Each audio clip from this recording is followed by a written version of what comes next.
ಆಮೇಲೆ ಇದು ಅಂತರ ಆಮೇಲೆ ಕ್ಯಾರೆಟ್,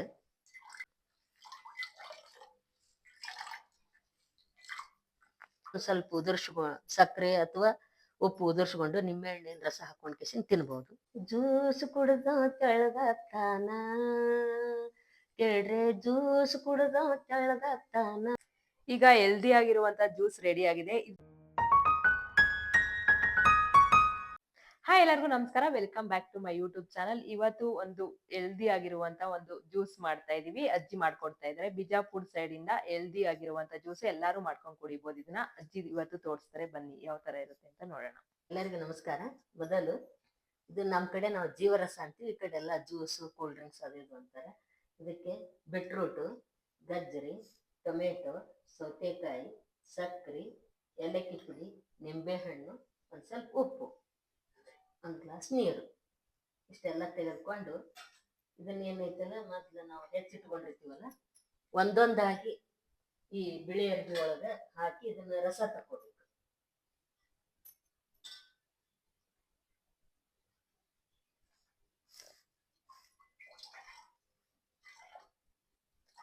ಈ ತರ ಹಿಂಡ್ಕೊಂಡು ಇದನ್ನ ತೆಗಿ.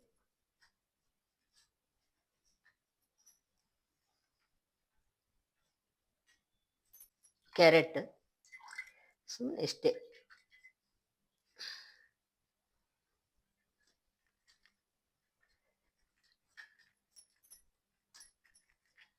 ಆಮೇಲೆ ಟೊಮೆಟೊ,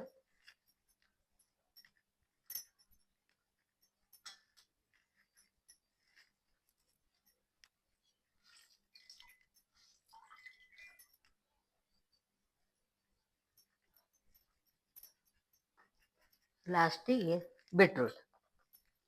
ಯಾಕಂದ್ರೆ ಇದು ಕೆಂಪು ಬಹಳ ಬಿಡ್ತೈತಲ್ಲ, ಹಂಗಾಗಿ ಮೊದಲೇ ಇದನ್ನ ಹಿಂಡಬಾರ್ದು, ಲಾಸ್ಟಿಗೆ ಇದನ್ನ ತಗೋಬೇಕು.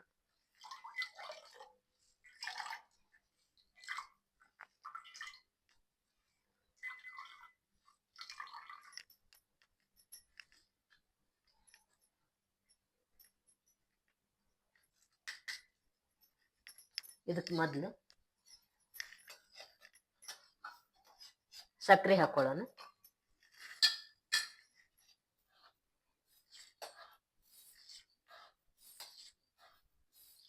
ನಾಲ್ಕು ಚಮಚ ಸಕ್ಕರೆ, ಸ್ವಲ್ಪ ಉಪ್ಪು,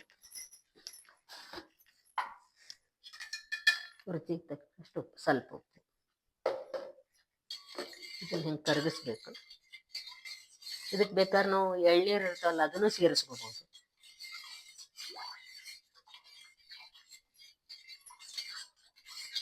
ಆಯ್ತು, ಇದು ಕರಗಿದ ನಂತರ ಏಲಕ್ಕಿ ಪುಡಿ,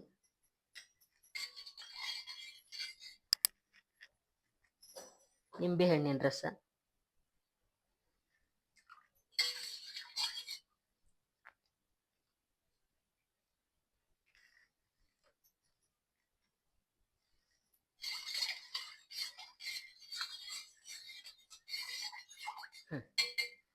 ಈಗ ಇದು ತಯಾರಾಯ್ತು.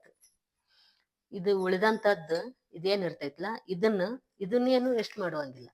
ಈ ನೆನೆ ಹಾಕಿದ್ದು ಶೇಂಗಾದ ಕಾಳು ಇರ್ತಾವಲ್ಲ, ಮೂರ್ ತಾಸು ನೆನೆ ಹಾಕ್ಬೇಕು. ಇದನ್ನ ಶೇಂಗಾದ ಕಾಳು ನೀರೊಳಗೆ ನೆನೆ ಹಾಕಿದ ಆದ್ಮೇಲೆ ಇದನ್ನ ತೋರಿಸ್ತೀನಿ. ಇದ್ರ ಜೊತೆ ಇದನ್ನ ಮಿಕ್ಸ್ ಮಾಡಿ ಇದಕ್ಕೊಂದು ಸ್ವಲ್ಪ ಸಕ್ಕರೆ ಅಥವಾ ಉಪ್ಪು ಉದುರ್ಸ್ಕೊಂಡು ನಿಂಬೆಹಣ್ಣಿನ ರಸ ಹಾಕೊಂಡ್ ಕಿಸಿನ್ ತಿನ್ಬಹುದು. ಇದನ್ನ ಕೋಸಂಬರಿ, ಹೆಸರುಬೇಳೆ ನೆನೆ ಹಾಕಿ ಕೋಸಂಬರಿನೂ ಮಾಡ್ಕೋಬಹುದು. ಕಾಳು ಮೊಳಕೆ ಹೊಡೆದ ಕಾಳು ಜೊತೆನೂ ಇವನ್ನೆಲ್ಲ ಸೇರಿಸ್ಕೊಂಡು ತಿನ್ಬಹುದು. ಯಾವುದು ವೇಸ್ಟ್ ಆಗಂಗಿಲ್ಲ. ಇಲ್ಲ ಅಂದ್ರೆ ಇದನ್ನ ಚಪಾತಿ ಜೊತೆನೂ ಅದ್ರೊಳಗೆ ಹಾಕಿ ಮಿಕ್ಸ್ ಮಾಡ್ಕಿಸಿನ್ ಪರೋಟ ಟೈಪ್ ಹಾಕೊಂಡು ತಿನ್ಬಹುದು. ಈಗ ಹೆಲ್ದಿ ಆಗಿರುವಂತ ಜ್ಯೂಸ್ ರೆಡಿ ಆಗಿದೆ. ಇದ್ರ ಬಗ್ಗೆ ಏನೇನೆಲ್ಲ ಯೂಸ್ಫುಲ್ ಇದೆ ಅಂತ ಅಜ್ಜಿ ಮಾತಾಡ್ತಾರೆ. ಬನ್ನಿ ಕೇಳೋಣ.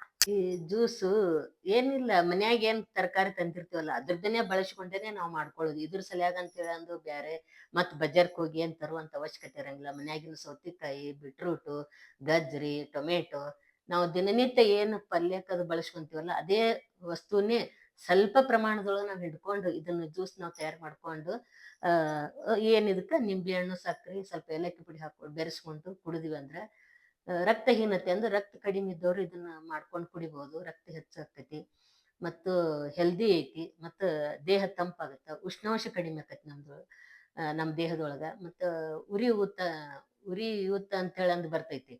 ಅದನ್ನು ಸಹಿತ ಇದರಿಂದ ಕಡಿಮೆ ಆಕೈತಿ. ಮತ್ತೆ ನಮ್ಗ ಯಾ ಒಂದು ಯಾವುದೇ ರೀತಿ ಒಳಗ ನಮ್ಗ್ ಜ್ವರ ಬಂದಾಗ ಊಟ ಹೋಗ್ತಿರೋದಿಲ್ಲ, ಅನ್ನ ರೊಟ್ಟಿ ಇಂಥದೆಲ್ಲ ಹೋಗ್ತಿರೋದಿಲ್ಲ.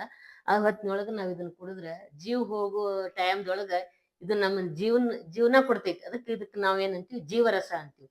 ಅಂದ್ರೆ ಅಷ್ಟೆಲ್ಲ ಇದು ನಮ್ಮನ್ನ ಕಾಪಾಡ್ತೈತಿ. ಇದರಿಂದ ಬಾಳ ಉಪಯೋಗ ಐತಿ. ತಾವು ಎಲ್ಲಾರು ಇದನ್ನ ಮನೆಯೊಳಗ್ ಮಾಡ್ಕೊಂಡ್ ಕಿಸಿನ್ ಕುಡುದು ಕಮೆಂಟ್ನೊಳಗ್ ತಿಳಿಸ್ರಿ.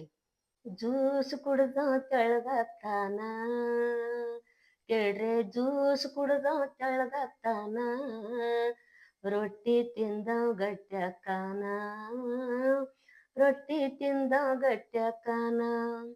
ಹಿಂದಿನ ಮಂದಿ ರೊಟ್ಟಿ ತಿಂದು ಗಟ್ಟಿಯಾಗಿ ಹೊಲದಾಗ ಕೆಲಸ ಮಾಡ್ತಿದ್ರು. ಈಗಿನ ಮಂದಿ ಕೈಯ ಕಾಲಾಗ ಶಕ್ತಿ ಇರುದಿಲ್ಲ, ಹಂಗಾಕ್ಕಾರ.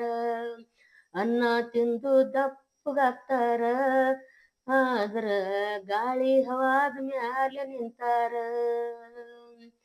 ನೀವು ನಾವು ಎಲ್ಲಾರು ವಾರಕ್ಕೊಮ್ಮಿಯಾದರೂ ರೊಟ್ಟಿ ತಿಂದು ಗಟ್ಟಿಯಾಗ್ರಿ, ರೊಟ್ಟಿ ತಿಂದು ಗಟ್ಟಿಯಾಗ್ರಿ.